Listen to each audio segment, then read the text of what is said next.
Welcome to the 90s Fiesta. Today we are set to explore the fascinating history of comic books in the 90s, and we will also engage on the conversation of how economic conditions of that time shaped the comic book industry. Today's podcasters are Sarah S., May, NAYE, Ethereal Void. So, welcome everyone.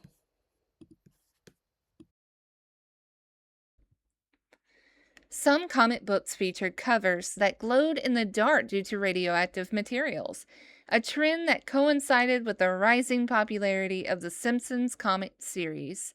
This interesting detail comes from an article titled 10 Amazing Comic Book Gimmicks in the 90s, published by the Retro Network.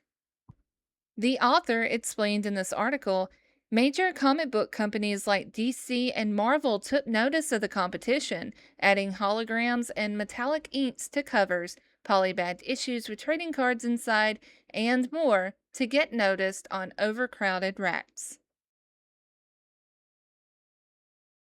In the 90s, there was something called the comic book speculator bubble.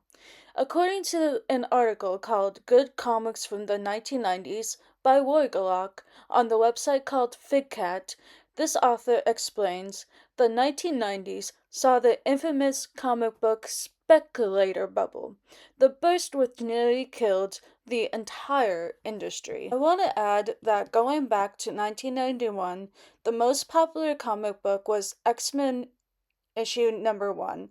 This helps the economy strive, and 8 million copies were sold. Back in 1991, also, there was quite popular comic book auctions, and this was in the year of December 18th, 1991. Some issues of Batman sold really well too. According to an article called An Oral History of the 90s Comic Book and Crash, the true story that almost killed the industry.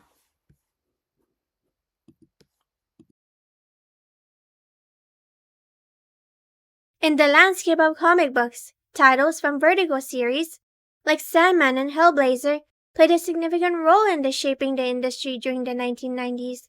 This insight comes from an article by Graham A. Macmillan on The Hollywood Reporter, where he interviewed an author, Jackson Sachs, who highlighted the impact of these series on the comic book economy. According to Jackson Sachs, more than anything, the key lesson to learn has been the importance of trade paperback. The first TPB started reaching bookstores by the late 90s, spurred in large part by the growth of Vertigo series like Sandman, Hellblazer, and Transmetropolitan and Preacher.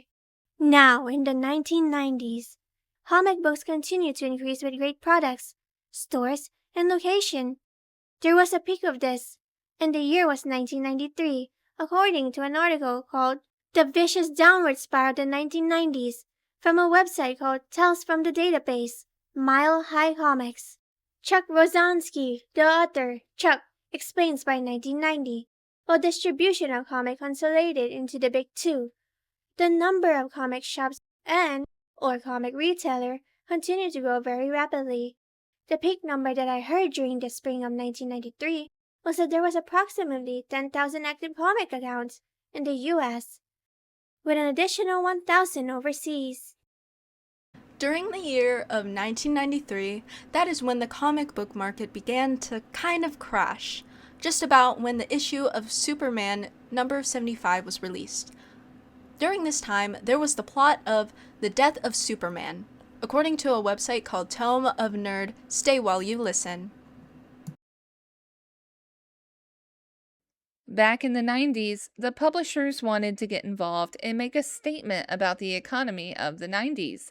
Publishers had this idea where they wanted to sell indie comic books, meaning not part of a major comic book company such as Marvel or DC Comics. However, and very sadly, no one was interested in buying them or even publishing them. According to an article called How the Comic Book Industry Avoided Implosion in the 90s by Brent Moslin, he explains. As with any bubble, the comic bubble burst. Comic stores left with huge inventories and dropping interest no longer made a profit and closed in droves. Publishers that sprang up hoping to sell some new indie gems shuddered when no one gave them the time of day.